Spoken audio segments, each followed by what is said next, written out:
Ladies and gentlemen, my name is TotalBiscuit of the YouTube channel Total Halibut and CynicalBread.com. We're having a look at Star Trek Infinite Space, which is a title by Gameforce and I believe is being published by Frogster. And this is an in-browser MMO-style Star Trek game with space combat missions and all that good stuff. So we're going to crack through the mission that they've currently got available for us right here. See how that one turns out. We have started the mission. A couple of freight containers lying around, which appear to contain loot, as far as I can tell. Freight containers, there we go, got a few of those. And appear to be in control of a Galaxy-class starship in this respect. Now, what you've got down the bottom here are a couple of options. I believe if I click this will actually give me a speed boost. We've got photon torpedoes right there. There is the ability to scan. These asteroids, as we discovered, are actually hard walls, so if you check the minimap towards the bottom right, you'll see what's going on. I say this is in browser, but it uses the same kind of engine that you've probably seen before from games like Battlestar Galactica, so you're aware of what's going on. We're actually playing this in full screen. You can actually switch out if you so desire, and that is actually the browser mode right there, but there's nothing stopping you playing in full screen, as you can very clearly see. So we'll pop right back in there. Okay, got a few things on the minimap, so we're going to go check them out and see exactly what's going on right there. The combat is effectively hotkey based. You've got phasers, photon torpedoes right there, and whatever the heck that is. We're going to find out what's going on right there. We've got a few birds of prey, so let's get started right here. Walk on them. Phaser banks the way that you would expect. A couple of photons in the front right there, sorted out. So it looks like we've got stunned by something. I'm not entirely sure what, but we're working on it. There we go, we can move again, that's always nice. Don't really know what this is. We'll find out. So the tools actually don't have any tooltips on them as of yet, so I can't be 100% sure as to what everything is.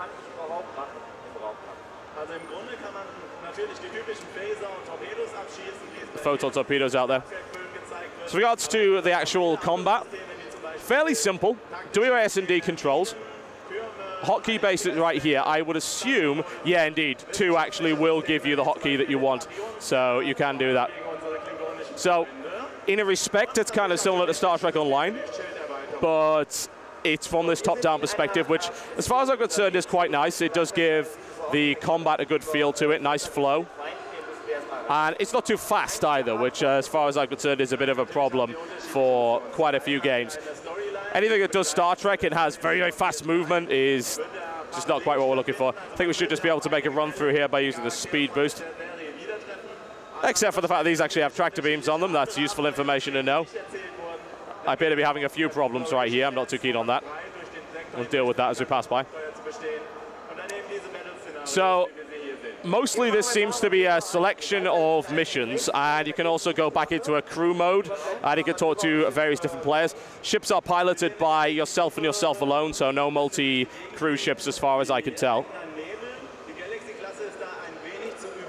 And I keep moving in this direction, just trying to follow the arrow. In the background, you can no doubt hear presentation that's going on over there, which unfortunately is in German, which makes things a little tricky.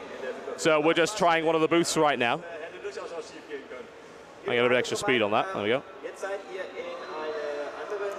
It's going in the direction of the arrow, trying to find exactly what we need to do. We need to destroy the Klingon base, so we'll try and deal with these turrets first. Oh, I found friends. Okay, that's a tractor turret. That's not good. Let's deal with that. Let's get out of that. Always like myself a little bit of Star Trek combat, honestly. Thus far, this game does seem to provide that.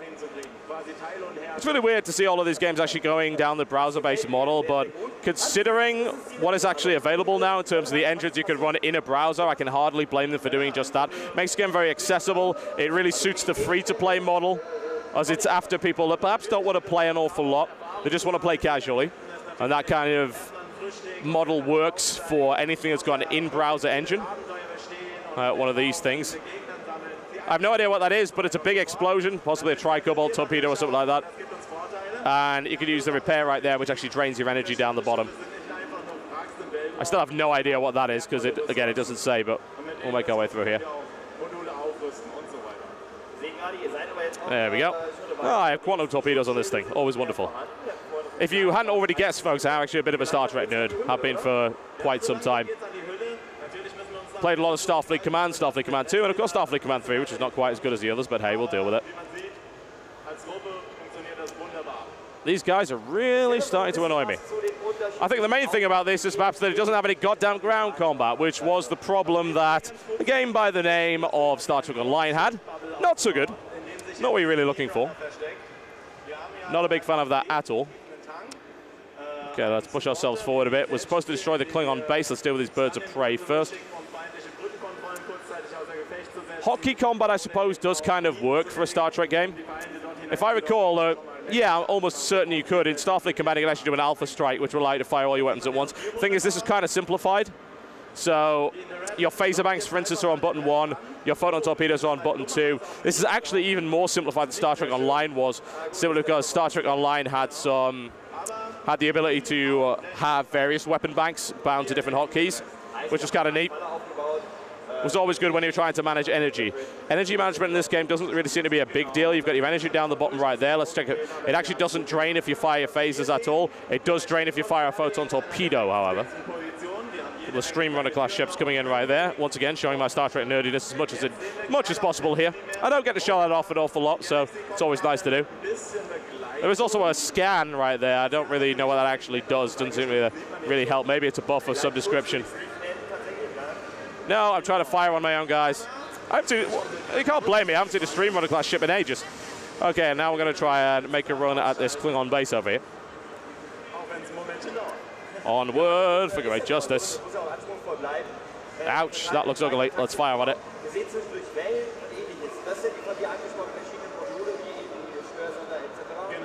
Just fire everything Fire everything, yes, that works. We're now completely out of energy, so that perhaps was not the best idea. How much damage is this thing taking? I actually do not know. Where's this energy bar? It's be down there. Okay.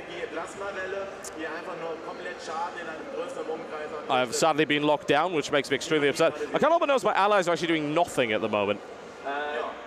So hanging around, it's like, well, no, we'll just let you have all the glory on the base. Like, please don't. I actually need your help. Aside from that, though, the game is fairly simplistic. There's nothing you really need to worry about, per se, in terms of how hard the game is going to be to handle. It is very, very easy to get into. That's probably what they're looking for, a bit of a casual experience. Nothing necessarily wrong with that. Okay, let's deck it. Okay, now you're moving it to help. How very useful of you. Are you going to shoot it, or are you just going to... There you go. Problem solved. It's all good. The AI perhaps needs a little bit of work in terms of how it's moving around. Bear in mind, of course, pretty much everything we're showing today at Gamescom is, needless to say, not complete. It is a work in progress, so do not judge it by its cover. There you go, and nail that down a bit. Fantastic.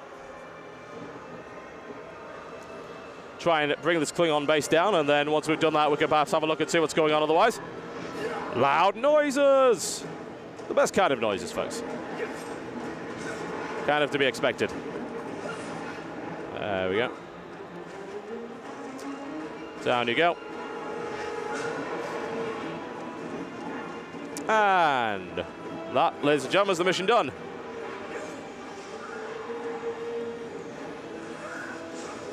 We don't like you. Go away.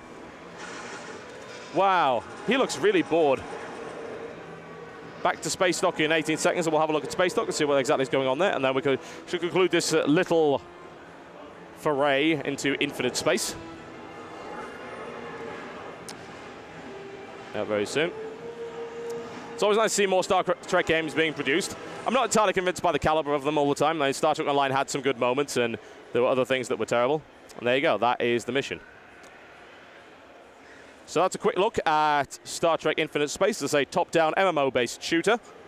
Fairly simplistic, but seems to have a bit of promise. And, of course, will most likely be a free-to-play game based in a browser. My name's been TotalBiscuit.